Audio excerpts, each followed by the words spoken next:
What's going on, y'all? It's your boy Jarod and your girl Gabby. We are back for another episode of the Kicks and Shit Show, episode 34. I'm like, that was a long one this time. Okay. Yeah, I'm getting better at the breath control and holding it out. You know, it's a development technique. You know, we're workshopping it. Yeah, work those pipes, Jay. Work those pipes. I like it. What's going on in those streets? We're late December, right? It's like just about to be it's Christmas week. As a Jew-ish, emphasis on the ish girl, you're like, hey, I can rock my sleigh shirt because knowing you probably slay all day. See what I did there? That's a double entendre. See? Yep. Mm-hmm. Slay all day, boo. You already know. Mm-hmm. You know the vibe. That's right. And I just want to say for everyone listening and watching, Jarod did not know what I was wearing beforehand. I've had my hair covering my outfit. I mean, yes, I'm wearing a festive red, but I've exposed a little bit more of the messaging on my graphic sweater as we started recording because, you know, we like to surprise and delight y'all. This is what we do out here in these streets. But what is going on in those holiday streets? Ooh, look at that. There's a lot of snow in these holiday streets. I've been really getting a good workout, shoveling my car every day. I made a nice little space outside. Someone else took it from me. So, you know, I mean, and Jarod, I thought about you too because with all of this snow, your girl still wore kicks. And it just takes me back to the days of All-Star when we were just innocent freelancers that didn't know each other, and kicks and shit was just an idea in the creative atmosphere that hasn't brought to life yet. You know, and I love my Nike Lunar Force dunks that are great in snow. Interesting. They're really cute. They're like cute little duck boots. They have nice back. Yeah, they're waterproof. They're great. Make a nice little accessory for your outfit. You know, I always look at that. But there is a way to wear sneakers in the snow. So, and I just can't believe that Christmas is already just about here. I mean, I feel like we blinked and it was Thanksgiving. Yeah, and then we blinked and it was Hanukkah. And now, Hanukkah's just about over and now it's Christmas. It's Hanukkah is over. I mean, you know when I switch the blue for red? That's it. It's a wrap. Yeah, we out of these Hanukkah streets. No, it's listen, everyone knows my thought process about kicks in snow. I mean, if they're like crappy kicks, sure, I don't care. But my good kicks, nah. Ain't nobody trying to rock those in no kind of crazy snow and all that dirt and grime. That's what we got boots for, baby. We got duck boots for those. But you can have a hybrid of the two, Jarod. You know, if there's a will, there's a way. And thank you to Nike for that. For making my sneakerhead duck boot dreams come true. Shouts to Nike. So I have a question for you, Jarod. Ask away. Well, I have two questions. Okay. Jarod, how are you doing in these streets? See that? I was wondering if she was going to actually slip that in there. Every week. No, I'm doing well in these streets. I am. Listen, as we all know, the NBA season officially starts this week, and so I mean, with preseason and media stuff, and it's been ramping up. It was a short off season, a lot going on, but it is also end of year, so finishing up those end of year deadlines and looking forward to, I was going to say a couple of days of downtime, but hey, with the NBA season, not a whole lot, but it'll still be fun because listen, it beats working for a living. I'll say that. I agree with you. So I'm glad that you mentioned the NBA because this kind of stems into my next question and a topic that I would love to discuss with you. First of all, Jarod, what is on your holiday shopping list? Ooh, what's on my holiday shopping? You know what's so funny? Like at least for me anyway. The older I get, I don't know that I have holiday shopping lists anymore, right? Okay. It's kind of just like anything that I really want, I can just get it myself, right? So, and in terms of needs, it's like, well, your needs, you kind of buy those as you go, right? Like, and it isn't like, I'm not like I don't play video games anymore. I haven't in probably almost 30 years, no, not that long, but like 20 years. So I don't need PS5, right? So I don't need that. But if anyone wants to give it away for free, I'll happily take it. But I'm not, I'm not buying it. Listen, shameless, Jarod. Shameless with the freebies. Listen, my favorite price, as everyone knows, is $3.99. Okay, so if people want to, by all means, I'm not going to. What's that old saying? Don't look a gift horse in the mouth. By all means, I do not. Right? Is that the saying? What the heck is a gift horse? I don't think that's something that people say. People definitely say don't look a gift horse in the mouth. This is where our age difference comes into play, I think, folks. There's. But honestly, no, true. With the internet, there's no gift horses anymore. There's Amazon. Amazon has replaced The gift horse. Amazon is your gift horse. No, I mean, there's nothing per se. I mean, I think honestly, what I really just want is just a nice, relaxing holiday season. Want to enjoy some good basketball. I just want to talk to family and friends via Zoom because ain't nobody going anywhere because COVID. I want to be able to do that and just really be thankful in what's transpired this past year and gear up for 2021. I respect that. For me, because I'm glad that you asked what I would like for the holiday season. The Knicks look really great during preseason, and I know I sound like a Jets fan by saying that because it's preseason. I got some thoughts. But I am very happy with what I'm seeing. I will leave it there. I don't want to make any crazy claims. I know you're waiting for it.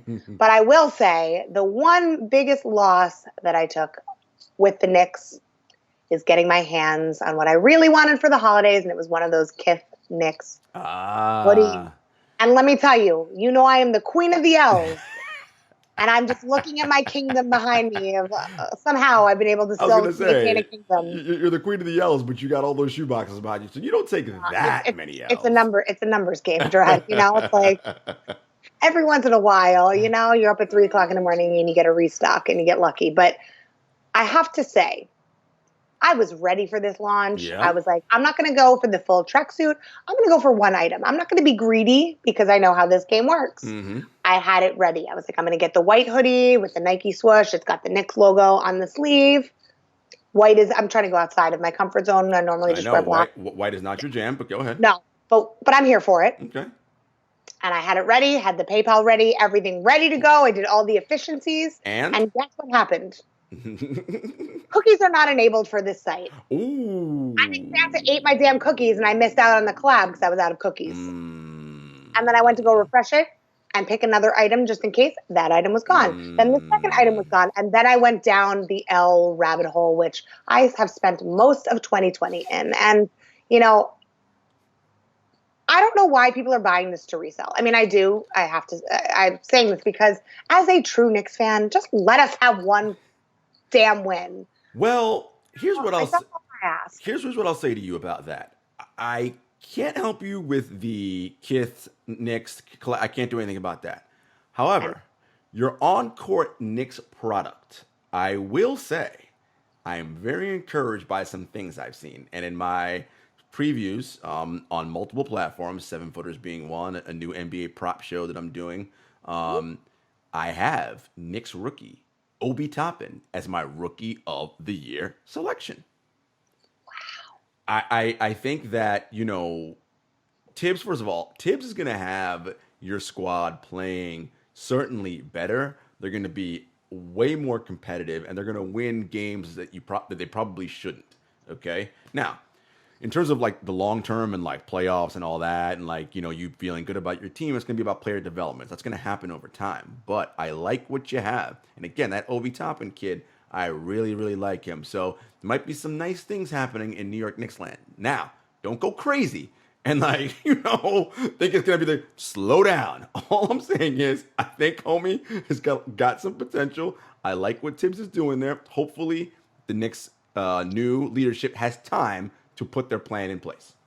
All I have to say, Jarod, is not only do I agree with you, but this is the nicest thing you've ever said about my team ever since we've known each other. I feel like that's a mitzvah in itself. Or maybe that's what I really wanted for Christmas. Was trying to say one thing nice about the Knicks. But what did you think about the KITH collab, though? Let's talk about that. Well, so KITH, as you know, there's its location downtown in Soho. It's one of those places where every time you go by there on any launch day, it's like the line. I'm just like, oh my god! And a couple times I have actually gone into the store and perused some of their lovely selections, a little bit outside of my price range. So again, for those of you out there, if you want to do any kind of Jarod centric giveaways, by all means.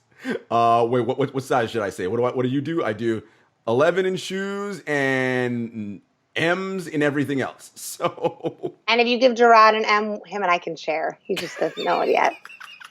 I usually go small in hoodies because I like it a little bit more fitted. But your girl can squeeze into a medium if I gotta. Maybe I'll take that away because I don't want to share it with her, as you guys know.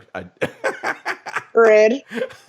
No, I do think it's fresh though. All jokes aside, first of all, the Knicks are, as you know, one of the original OG franchises in the NBA. So their logo is classic and timeless. I love the combo with KITH, particularly. They have a jacket that I find quite nice. I'm sure that's, look at you. You know, I can see you already. I knew it. I knew that was the one that you wanted. How did you know? How did you know? Because I just know, Jarod. It's like how you knew that my shirt said "Slay" all day when you didn't even see anything more than a script font. Very true. Very true. On top. That's true. That's true. We just know these things. Yeah. I mean, again, I am not a Knicks fan, so I would not wear it. But if I was, oh hell yeah, 1,000%. That's the one. That's the one I'm getting. I mean, Knicks fans in my life. If I feel like giving you guys a nice gift, that's a nice. That's mine. I guess. Also medium if that's all you can get. Beggars can't be choosers.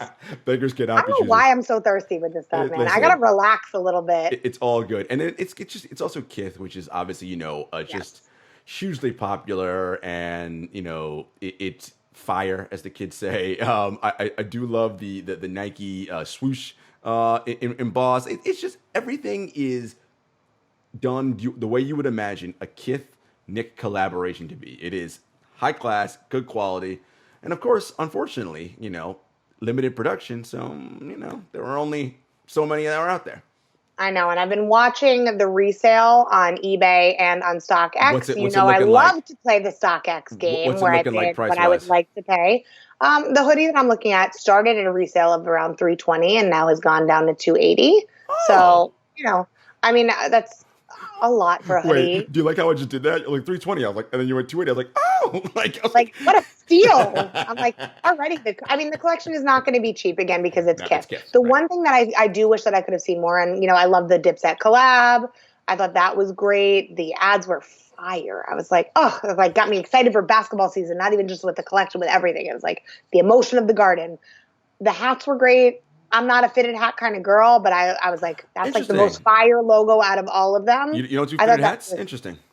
No, I mean, I have a big head. So not that I'm more of a snapback kind of girl. Like, it depends on what I want to do with my hair, right? Do I want to wear it up? Do I want to wear it down? Do I want to braid it? A lot of braids in his head, So, the one thing, though, I do wish that they had more of in the apparel was the Knicks blue, that signature royal blue. I mean, already, that's my favorite color. Yes. It's my favorite blue, not just because of the Knicks, but it's also in part because of the Knicks. But I love that blue, so I would have loved to see more with that. Like, I thought the orange pieces were really cool and a nod to the alternate jerseys, but that was the one thing that was missing for me. I think the hat in the blue was great. The Air Force Ones were great. You got to do the Uptowns with a Knicks collab, but I wish there was a little more blue, I'm here to rock. Uptowns. I can rock a full orange fit. I can also rock a full blue fit. I'm here for a full blue fit. Our friend Anthony Donahue, who's been on this podcast, of course, super Knicks fan. I feel like he's more of an orange fit kind of guy. You think? Maybe not. I don't know. I think so. I think he ended up getting the hoodie in black because me, I text. It's like a Hail Mary with like a carrier pigeon. So he got it, but you didn't get it. What's up with that? I have a few friends who got it in the moment. It's the cookies that screwed me. I'm trying to watch my carbs, and I guess my internet browser knew that as well and was like, yeah, no cookies for this girl. We're trying to keep her on track. And then I'm like, that does not apply to hoodies. Well, speaking of collabs and interesting things, that Nike, and this will be our last thing before we switch to letting you know about our guest, Nike and Drake had a launch over the weekend, this past weekend. Now, I don't know if it's NOCTA or if you just say NOCTA. Like, I'm not really sure how you do the whole jam, but either way. What? Why? What? Bless your heart. What? That's all I gotta say. What? I love that you keep it real. You know what I mean? You're like, I'll probably say this wrong. Maybe I'm not. Maybe I am. Well, because I appreciate that. On certain sites, it's done like how you would write a sentence. It's capital N and lowercase OCTA. Which, okay, if it's a word, that's NOCTA. But then on other sites, it's all caps. Which I'm like, well, is that an acronym for something? Like, so either way, like the OVO. It probably is an acronym because it's OVO. That's Drake. That's Drizzy's move. See my point? Anyway.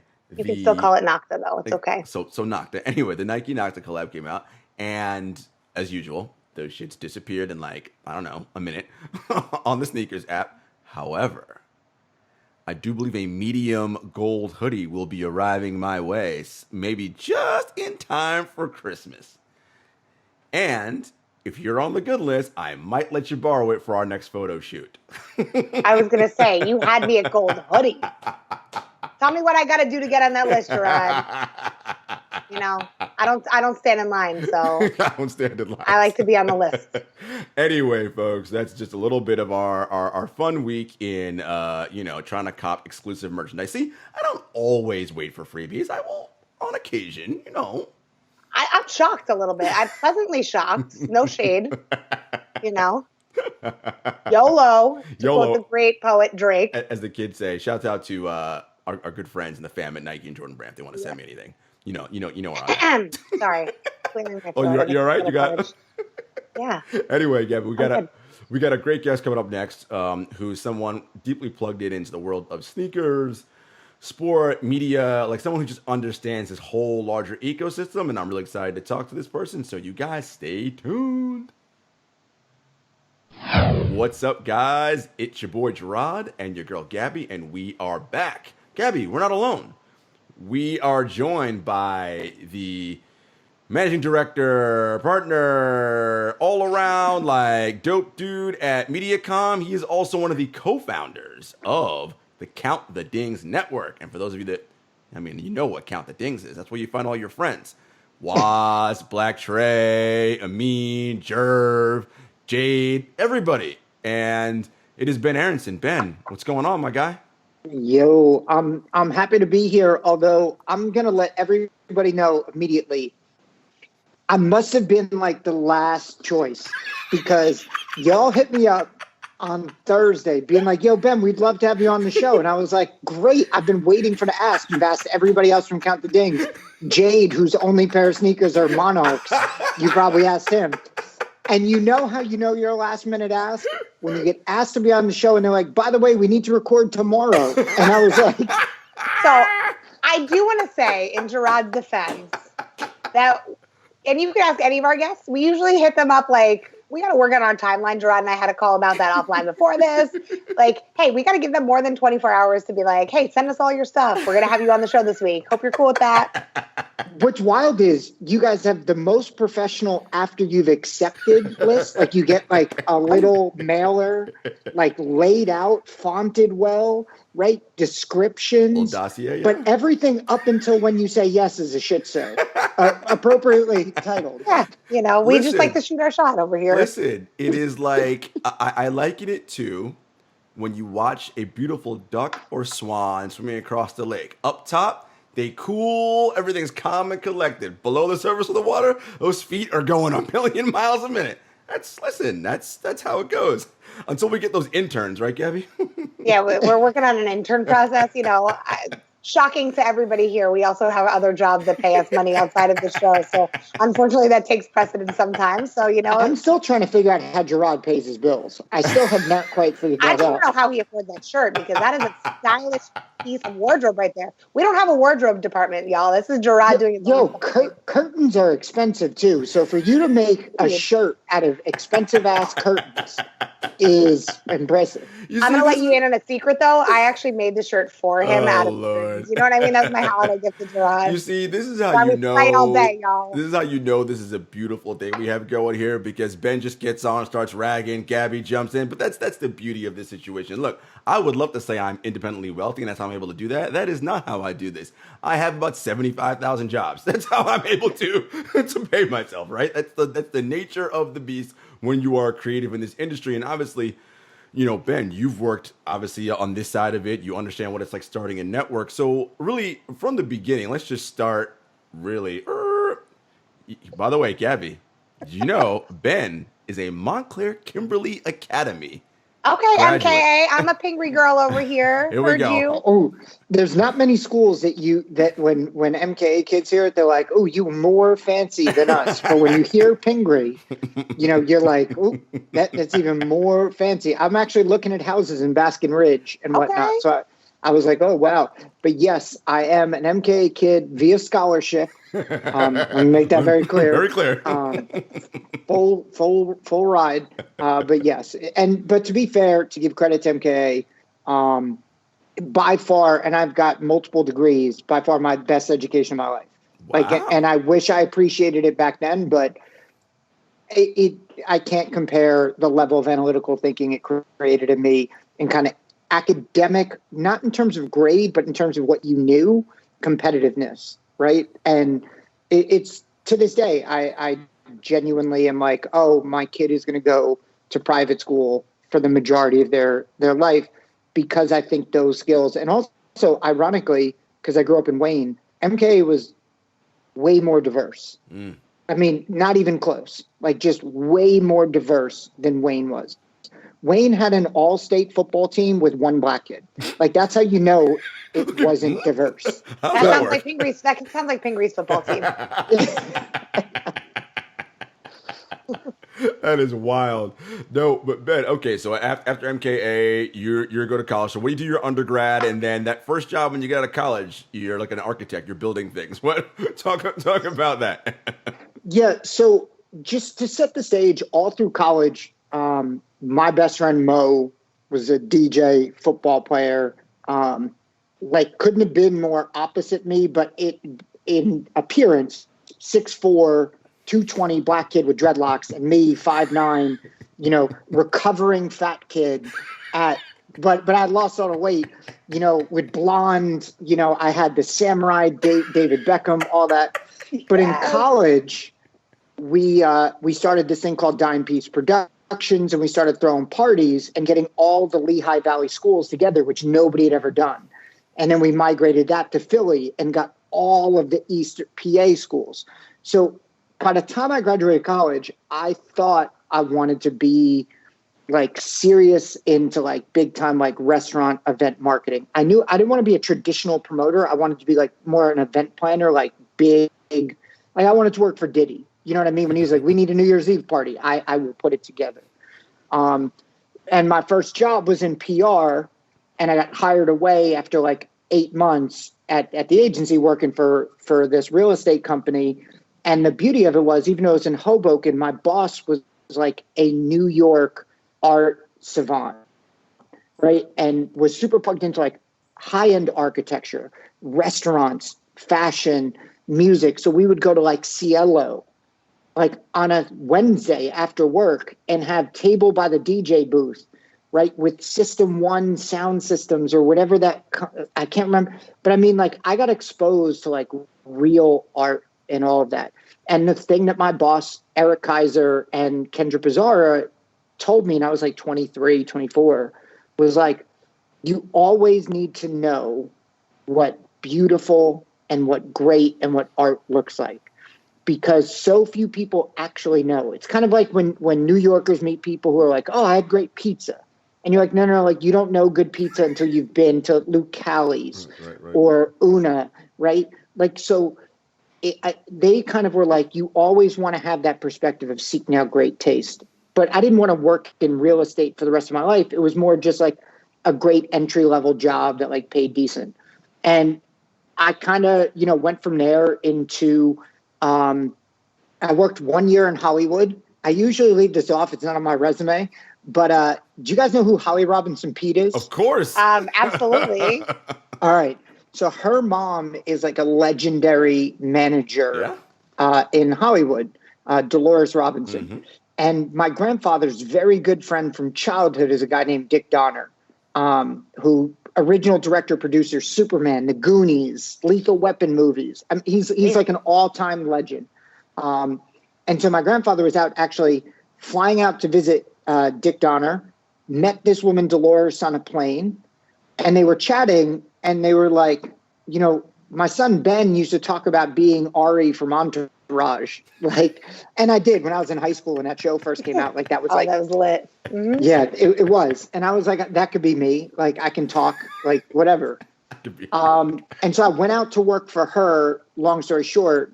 After running this $100 million construction site, I went to work for her on her desk, which is pretty much like, if you guys know Entourage, it's like Lloyd, right? I'm Lloyd. Mm-hmm. But I found out real quick, you really get treated that way. Like, really, really get, so it was my desk, and across the hall was Right Career Management, which at the time Kenneth Creer and Johnny Wright managed Janet Jackson, Justin Timberlake. So, I mean, I had major people coming in. And one of the two of us, the girls on his desk or me, would just be getting shouted at, by the way, for nothing, right? It was like I hand wrote out envelopes and I got yelled at because they're like, well, we have printed labels. I was like, it's my second day. I didn't know it. Do you need to yell at me? You know, like, does that make sense? Like, I had 30 people on a construction site reporting to me. Right. And now all of a sudden I don't know how to mail a letter. Like, labels. Just tell me what you want. Get your labels right, Ben. God. I know. So I did that for a year and I legit became depressed because I'd never in my life been talking down to intellectually, right?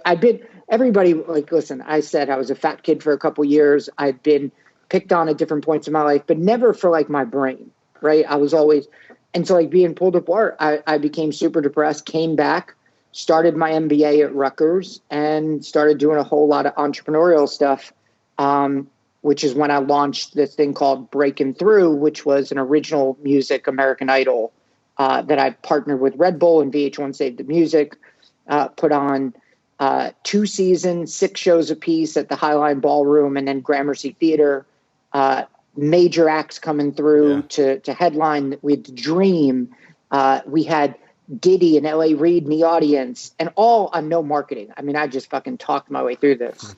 But that was kind of like what got me into like the New York style marketing scene. Because I won't lie, before then, I was like, you know, I was stuck in between worlds. I was a white kid who was predominantly friends with kids from Newark or kids from Philly, and nobody really had money. None of my friends. And so like sneakers and fashion, that felt like the stuff like the rich kids had that I didn't. And so I just kind of was like, all right, I'm going to do my own thing. And all my money went into trying to run businesses and make my life. And so that kind of gets me to be like 27, but I can pause there if you guys have questions or want to pick at stuff. No, that's incredible. I think one of the big things, Ben, is when we have a guest on this show, we talk about all the time, the way in which the commonality, and Gabby will agree with this, that people that we have on this show, including ourselves, fall into and out of different businesses, right? Just through the nature of, I didn't go to school for X, Y, and Z. I know nothing about this. I know I like it, right? But we can talk and we can connect with people, because ultimately that's what this is about, right? Can you sell yourself? One, that's the first thing, right? When you meet that person, it's got to be that instant initial connection. If that ain't happening, forget about whatever else you got to say, because their receptors are not feeling you. It's just not happening, so it's over. But once you get in there, and then there's no better teacher than actual in the world experience. Yeah, you can get the theory of it, of going to your marketing class, of reading 10,000 books and taking your test and doing your projects. Cool, but no, someone throws you out and said, I need you to plan this party and do X, Y, and Z and get this launch off, and you're like, all right. And then you just start calling people and you figure it out. And I think that's sort of what you're talking about there. For you, when did it like sort of click, like, man, I could really just about do anything here. Like, I get it. Like, I know what this is about. So after 2 seasons of doing the VH1 stuff, right, it was 2007. We kind of started kicking it off that winter, and technically 2 seasons ran to 2010, right? I'd finished my MBA. I had done all this stuff. I ran marketing for Baja Fresh on the Northeast, right? I turned their business around, and that was all consulting, right? I was like 26, 27, 28. And for the Breaking Through show, we got like 20 million downloads, not downloads, views on YouTube. I use YouTube as a voting mechanism.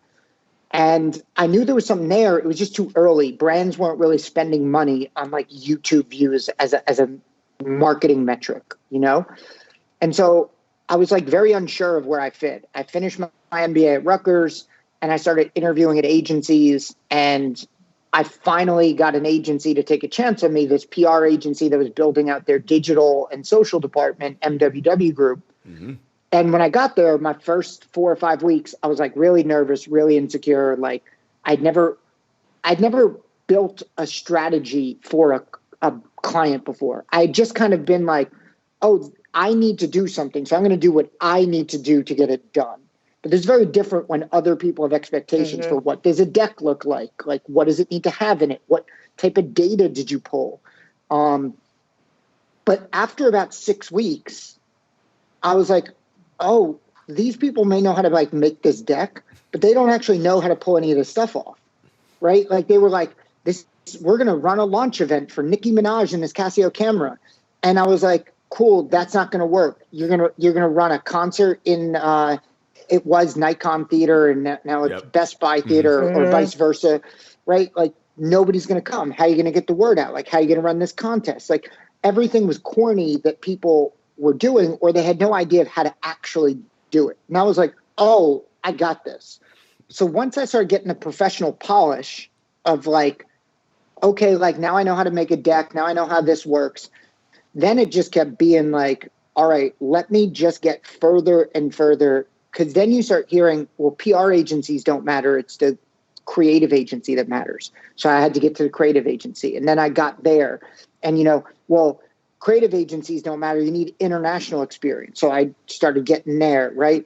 And so for the past like 12 years, I kind of have worked in every agency. So PR, social, creative, and now media. I've worked literally here in New York on national and global brands, but then also went abroad to the UK and built out a digital social department. But I just kept finding that everyone had these false narrative siloed views of everything. And I was like, the thing that just kept me going was because I started having to do everything, I kind of got it all. Like I understood how the image of something worked, but then how process helps make things consistent. And, how every aspect of your communication, when it's not linked up, it's so easy to equate everything back to dating and whatnot. But it's like if the first time you meet me, I roll in, Ferrari, clothes are dope. I got on Red Octobers. Like I just put together. Gabby's in. With Balenciaga sweatpants, baby. Yeah. You know it. Was it like just and then the next time you see me, it's literally just like me in a Toyota Camry going, so you're gonna sleep with me? Like nope, like people are just like, where's the consistency? And that's like what brands do is like they'll put out this $5 million commercial and then they'll follow it up with some sort of cheesy conversion ad. And I was like, this stuff doesn't work. So ironically, around 23, 24, I was like, I'm going to create this goal of being the CMO of Nike. And I'm going to just start checking off boxes of how I get there. What are the things I would need to do it? I'd need to work abroad. I need to understand all of marketing. I need to have a sense of fashion and style. And then the last piece was I was always going to be curious, just always trying to observe and learn. My wife makes fun of me because I can't shut my brain off. Like I just can't. Like I'll be at a restaurant and I'll be critiquing, like, I think the pricing of this restaurant is off compared to the menu, compared to the food quality. It's like the food is amazing. They should actually be charging more because they charge less. It makes me think the food is anyway. So but that's me. And it all started making sense after that first agency job when I got in there. And it's just kind of like when you're playing sports, it's like you're nervous until you get out. And then you're like, oh, I'm better than these people, or I'm as good as these people, whatever it is.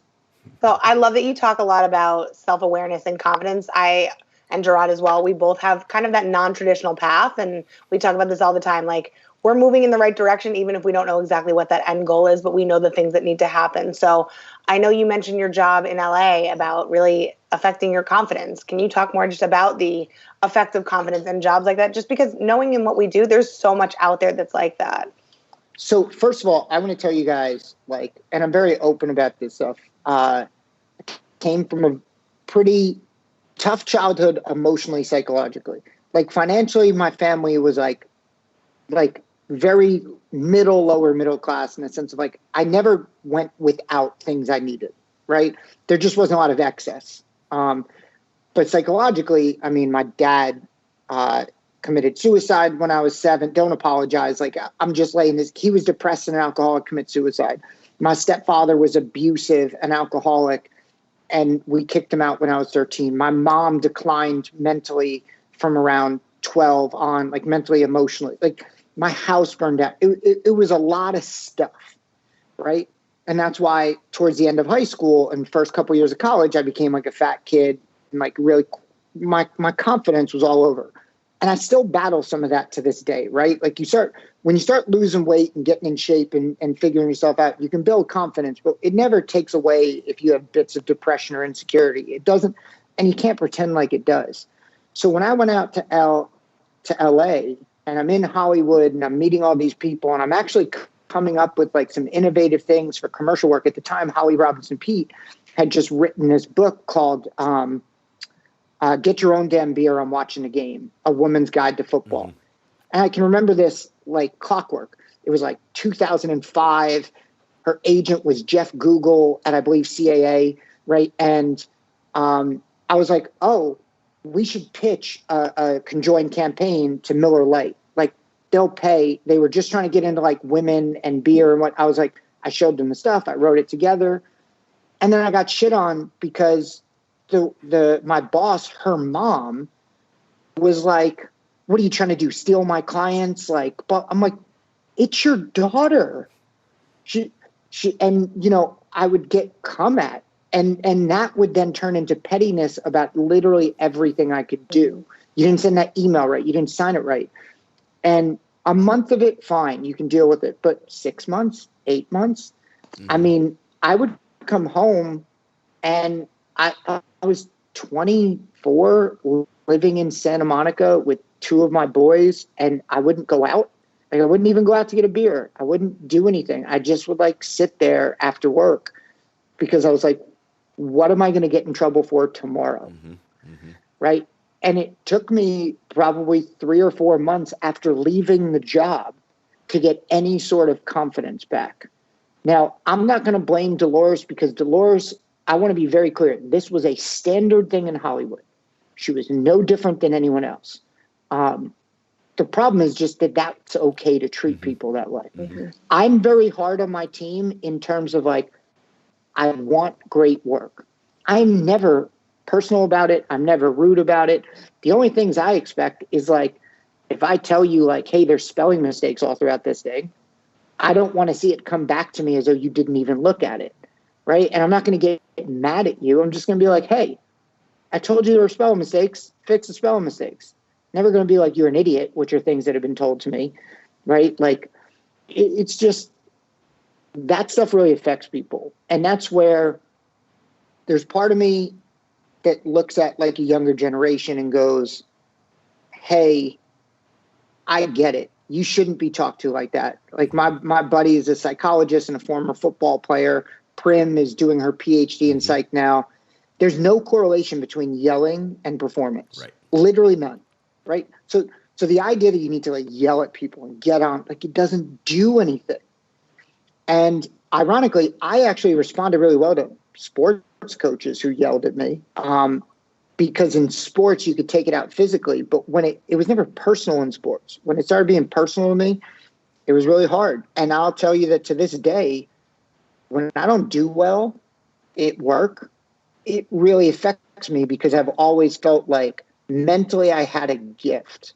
And when I feel like I don't do something well, I don't perform well, it really shakes me up, and I'll go in a rut for like a week before I come back out of it.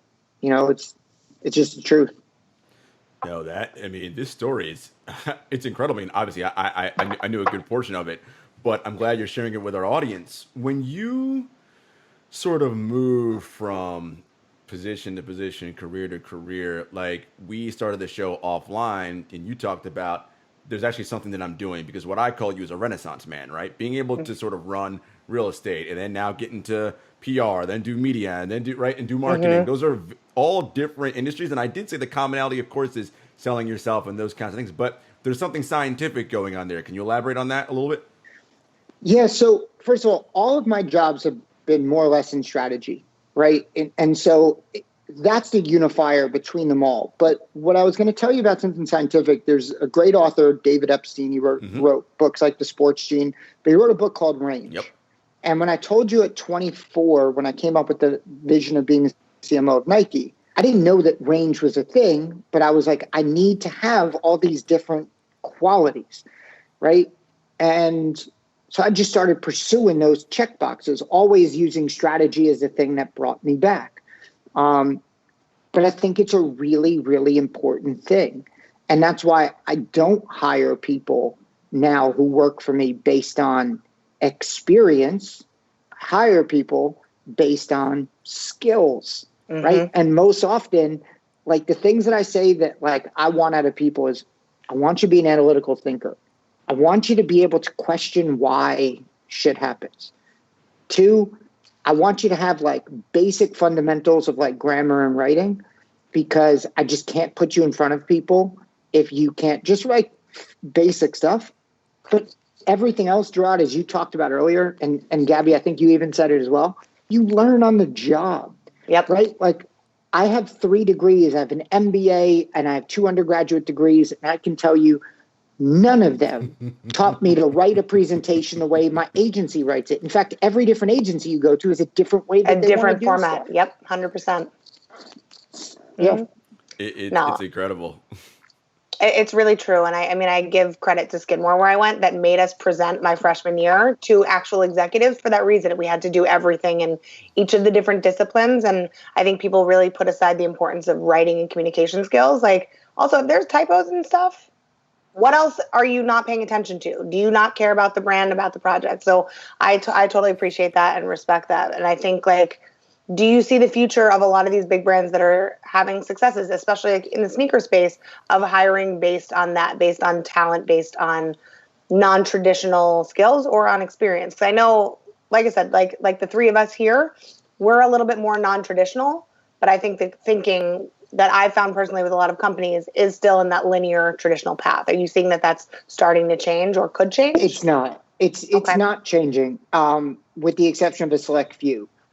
So what I'll say, like I have yet, so I've represented the Adi Reebok group for 2 years, 2.5 years now. I've led all of their strategy, far more than just media strategy, right? I set organizational principles, brand strategies, comms work.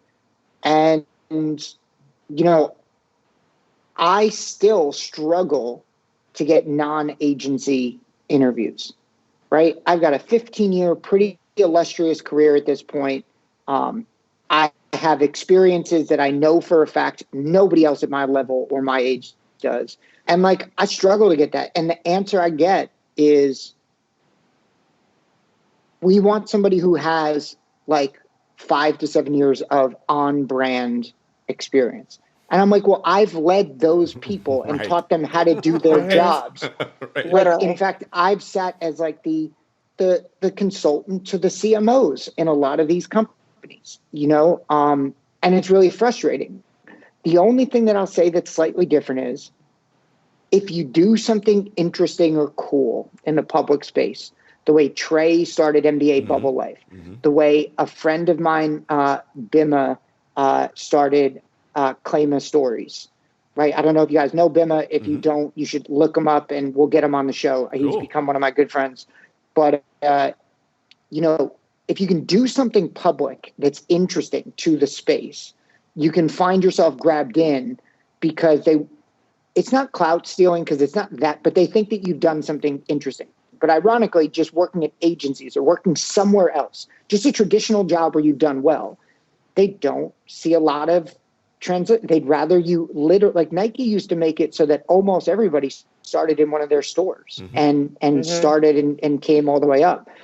So it sucks. And I don't see it changing a lot because you've got another 20 years of the people in power before they retire at all of these companies. Again, nobody's different. Right. They just aren't. Right. And it sucks. Shouts to our guy Trey, man. Like parlaying NBA bubble life into, and everyone knows, I'm not breaking any secrets, into working at Wheaton Kennedy is like incredible, right? And again, as Trey said, when we talked to him, and it doesn't matter. Like, it doesn't matter if he doesn't know anything about the ad agency. That's irrelevant. Like, they know, damn, you did that thing, so you understand something that we cannot teach, because that's a thing you get through experience. And no matter, I took my marketing, whatever, that's not going to teach you how to.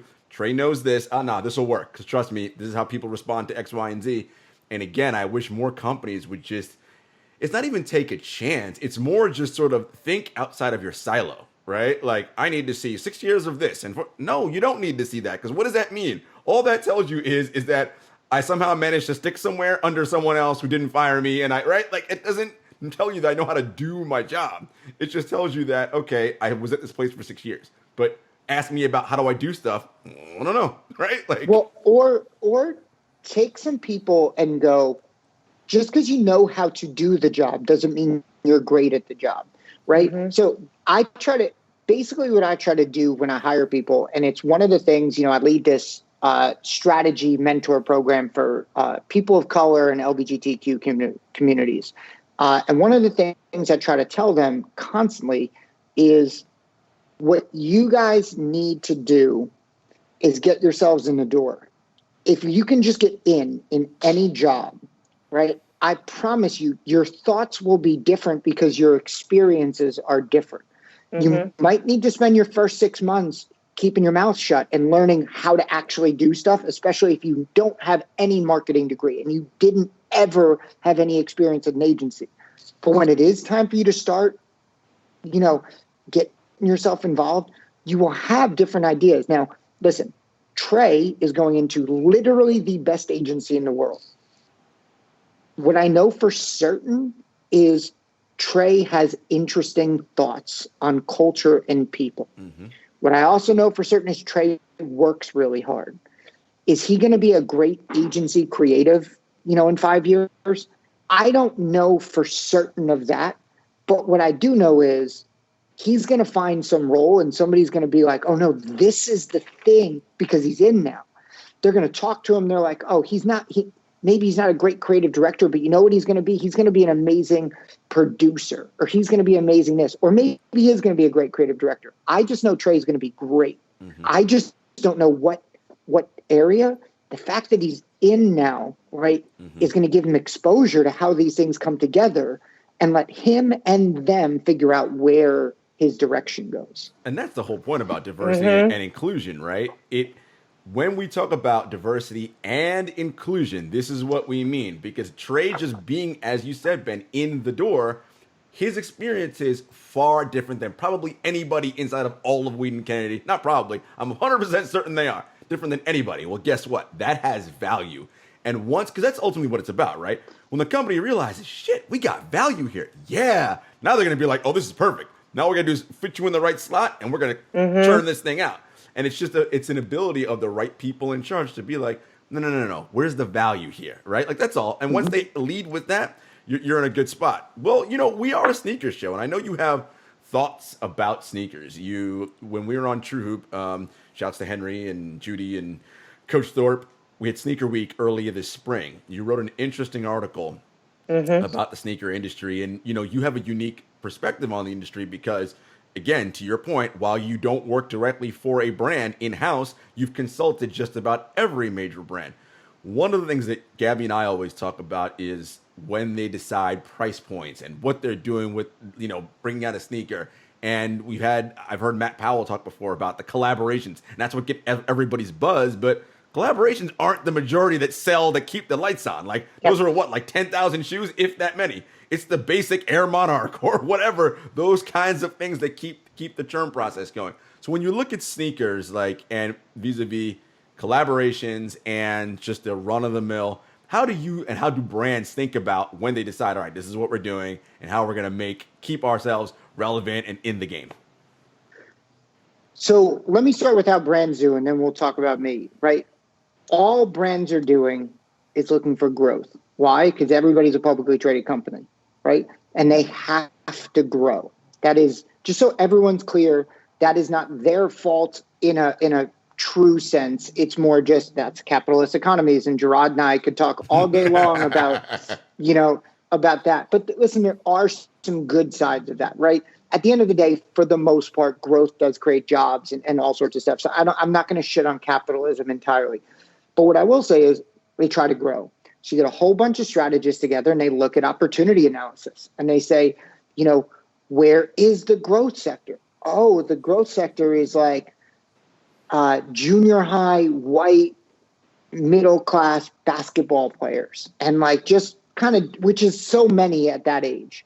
Well, okay, what makes them want to buy shoes? Oh, it's like kind of NBA players, but it's actually really like kids in the hood. What the kids in the hood are doing kind of sets trends. And those people actually set the trends for the NBA players, and it spins out. So, okay, cool. So what are we going to do? We're going to do exclusive collabs.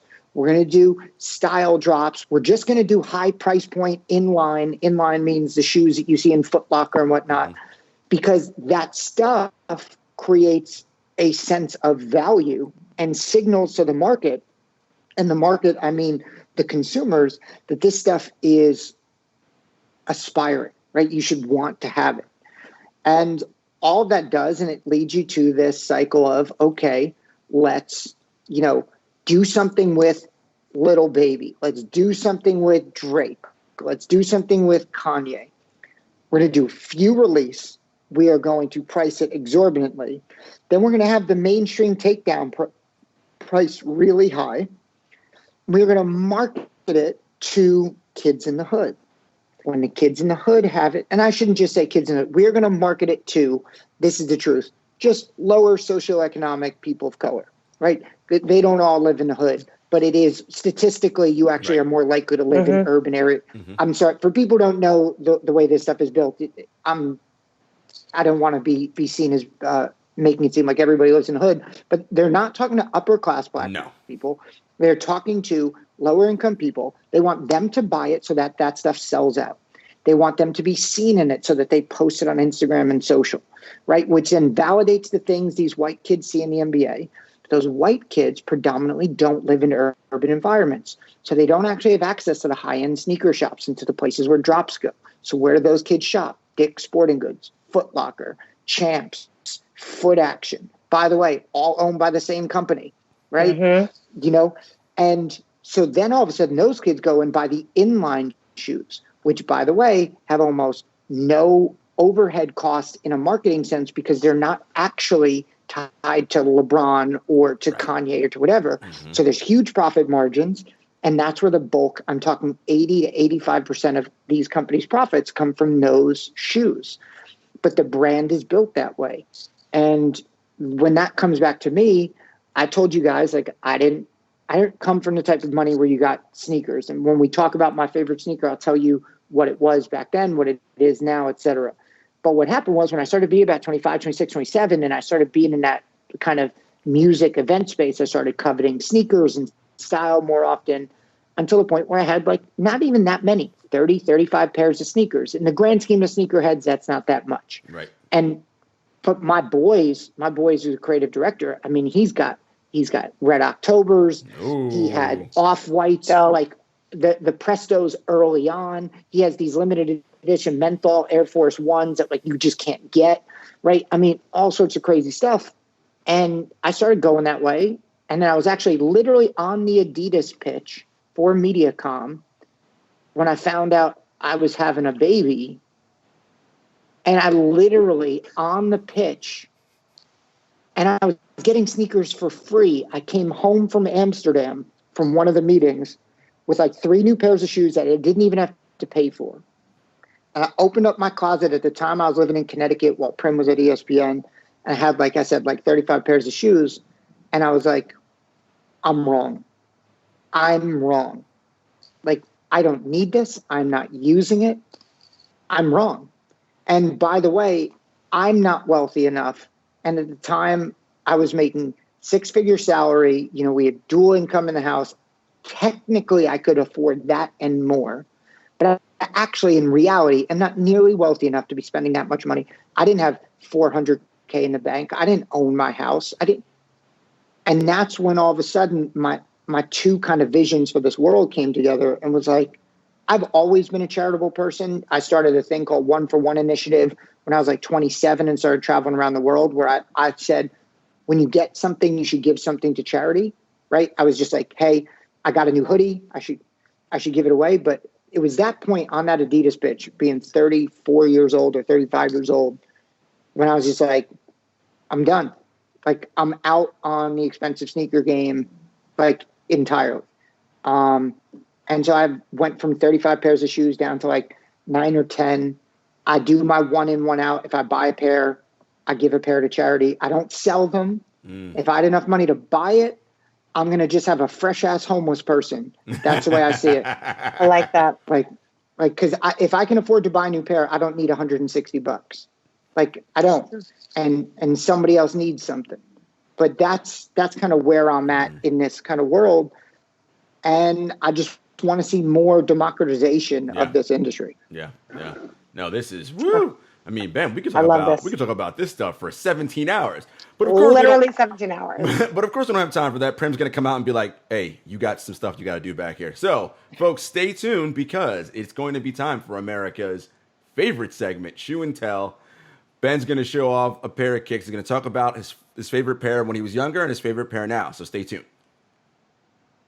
What's up, y'all? We are back with Ben Aronson, and it is time for America's favorite segment, Shoe and Tell. But before we actually dive into Shoe and Tell, we were talking a little bit, and, you know, Ben had some thoughts about shoes and sneakers and what do we like. And I want to let Gabby kick this off because I already know, like, so Ben wants to know if we're just going out, like, we're going to the mall, we're just walking around, what is that pair of kicks that we have on our feet? So I'm going to let Gabby go first, and I'll follow.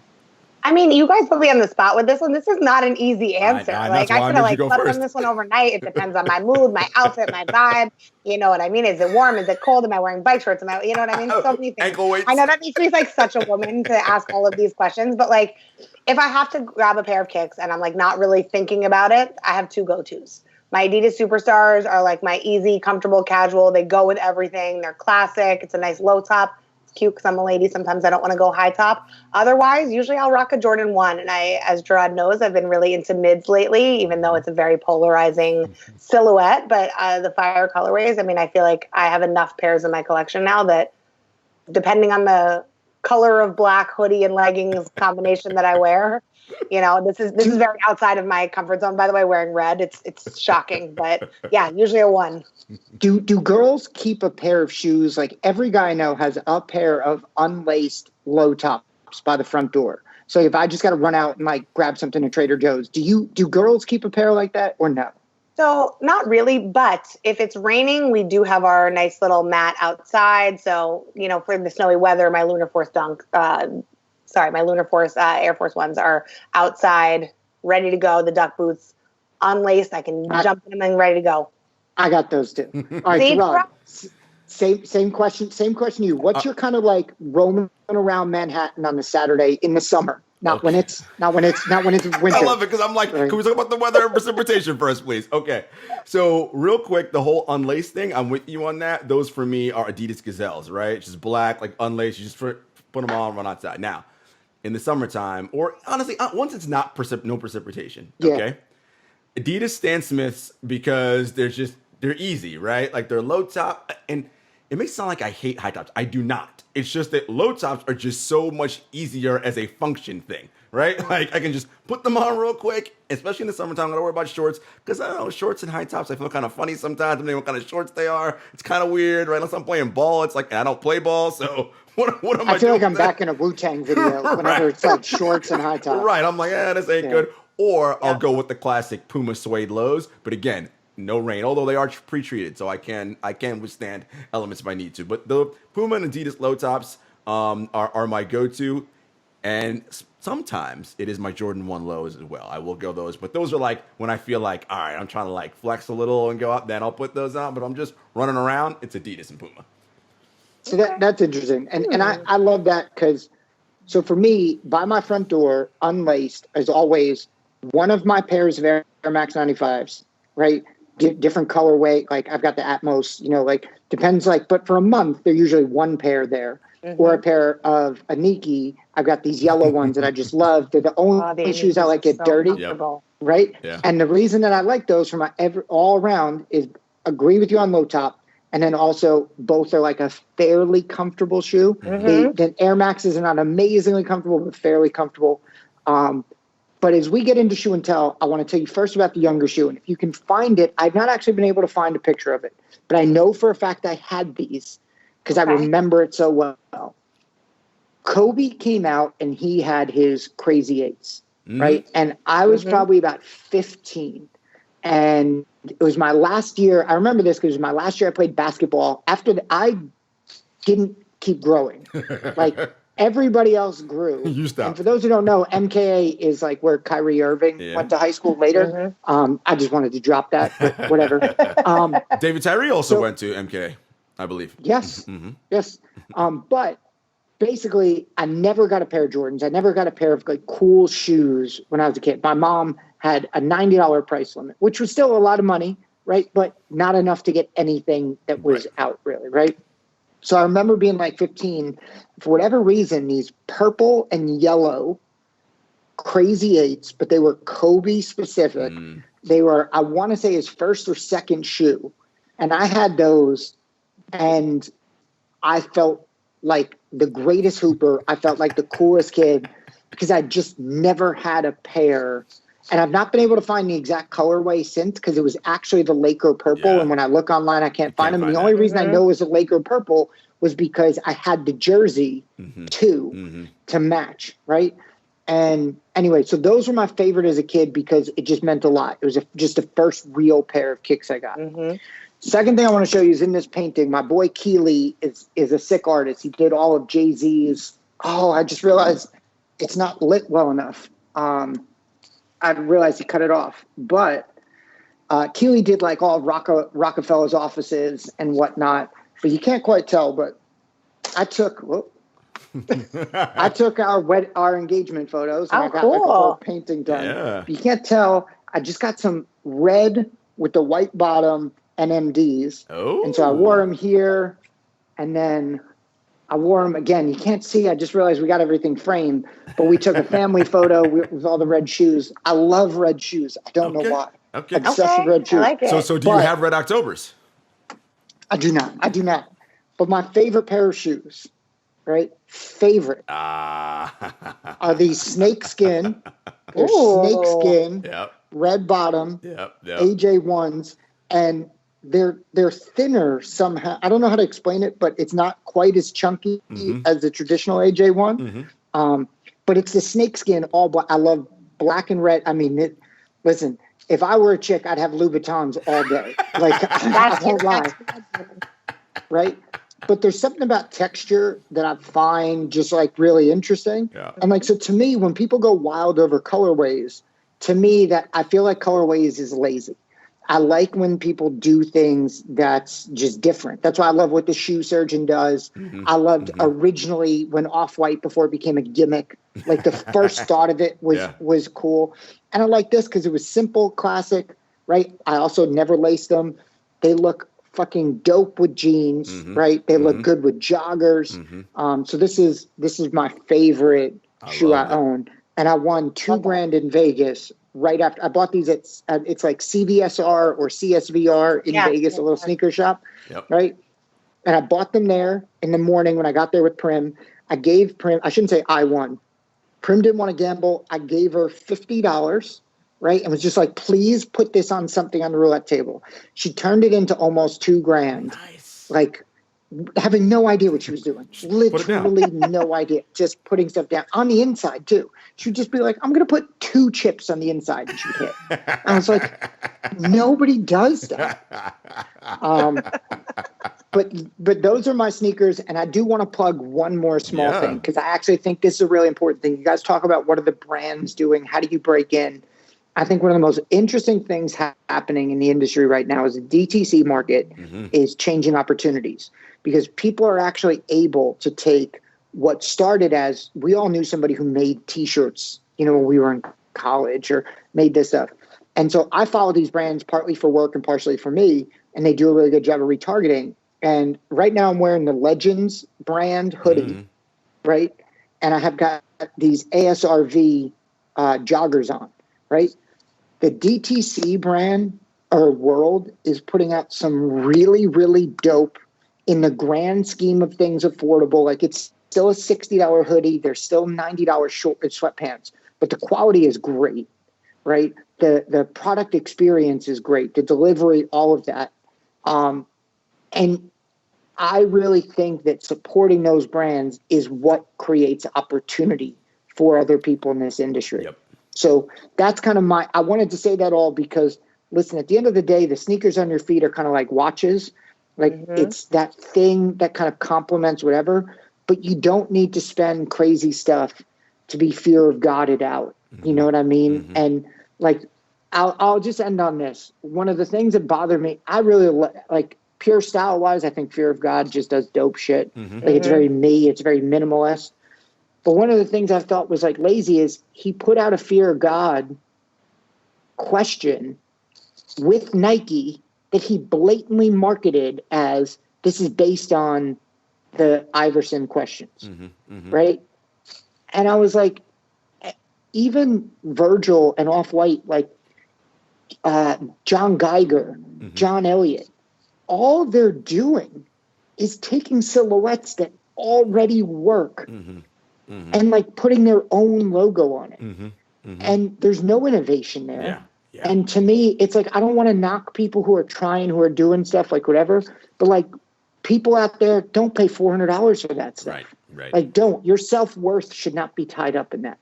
And that to me is like the biggest takeaway. I've got 10, maybe 12 pairs of shoes if you include like running stuff, right? I've started buying brands that people don't recognize like by sight on the street because I'm not going to allow my self-worth and I'm not going to perpetuate that to other people. And that to me is something important that we really, really should work on, because the day after Christmas every year, I take a bag of good clothes, sneakers, and we go to the Bowery Mission, downtown, Lower East Side, right? And we give stuff to charity. I don't get the receipt for it. We just give it. I've been doing it for years. And I encourage everybody, look in your closet. Shoes are meant to be worn. All right. People don't, I think it's something like 600,000 people in the United States sleep on the street every night. Give something back. No offense, Gabby, if you can afford to have all those kicks and you're getting them for free, right? Take some you don't want, give them to somebody. I agree with you. So I do not get sneakers for free. I do want to preface that, but I completely agree with the giving back. I mean, every year I do a specific sneaker drive. 2 years ago it was with Lance Thomas at Sneakers and Stuff in the city. This past year I did went to Jamaica, Queens, got a few of my friends too, and I was like, if you have kicks in good condition, let's bring them, let's go together. So I like that tie, and I agree with you. I mean that's why I have such a problem with the resale market as well. I mean, don't get me wrong, I have fallen victim to the hype and all of that, so I would be lying if I said I didn't, but there's definitely something about giving back, and there really are so many brands out there now like that are doing really unique and dope stuff. So yeah, for sure. No, Ben, this is great, man. We really appreciated your time. This was fantastic. Guys, as always, thanks for tuning into the Kicks and Shit Show. You, of course, know where to find us. Apple Podcasts, Spotify, Stitcher, SoundCloud, YouTube. We're all over social media at Kicks and Shit Show on Twitter, Instagram, Facebook. I know I always say TikTok. We have a TikTok account. There's just nothing going on TikTok yet. We got to do something on TikTok, Gabby. I don't know. Just admit you're too old. TikTok. I mean, I am too old. Thank you. That's what I've been saying. Jarod, if you want TikTok, I'll let you drive that shit. Go ahead. But thanks, guys. We'll see you next time. Peace.